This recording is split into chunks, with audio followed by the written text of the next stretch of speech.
All right, so today we're diving into something pretty short, but super impactful. Definitely. Surah Al-Kafirun from the Quran. Yeah. Only 6 verses, but man, it packs a punch, you know?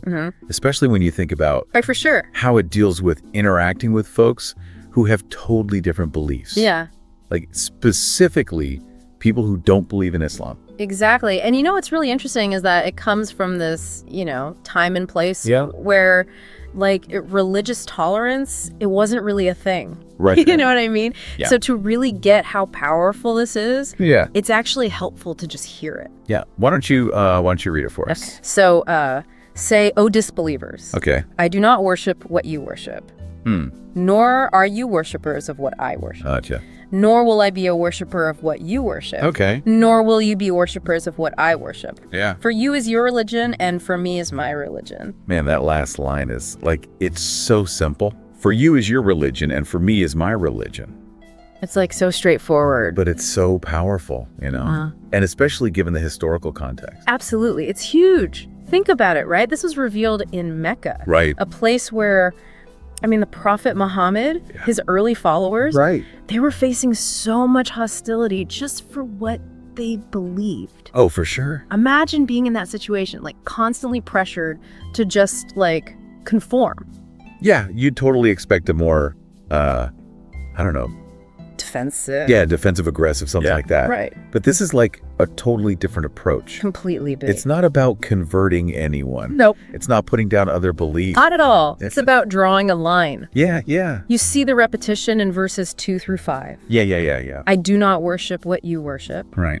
nor will I be a worshiper of what you worship. It's it's hitting that point home. Their practices, they're different. But not in a judgmental way. No, not at all. It's more like an acknowledgement, right?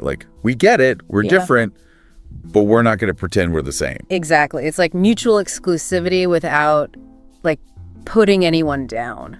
Right. And that, I think, is where it really gets interesting. Yeah. This idea of tolerance, it doesn't say you're wrong and I'm right. Yeah. It's just we each have our own thing going on. Right. Separate ways. And that takes us right back to that last verse. Totally.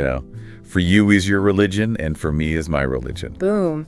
Declaration of peaceful coexistence. Yeah, and it's wild to think. I know. This was way before we had all these modern ideas about religious freedom. Centuries, yeah. And it makes you think, how can we actually use this today? That's the question, isn't it? Because there's still so much conflict. Oh, absolutely. And it's all tied up in these religious differences. It's a challenge, a constant challenge. I think maybe the surah is telling us to, look for those boundaries, Okay. Clear, respectful boundaries. How can we acknowledge our differences without judging? Right. Without trying to force our beliefs on others? That's a powerful question. It is. Right. And maybe this surah, even though it's from so long ago, maybe it actually has some answers for us. Could be. For how we can deal with these challenges today. Absolutely. How to really live with each other peacefully. For sure. Even with all our differences. Yeah. Something to think about. Definitely. Yeah. Something to think about. Yeah. Thanks for joining me on this deep dive. Of course. Thanks for having me.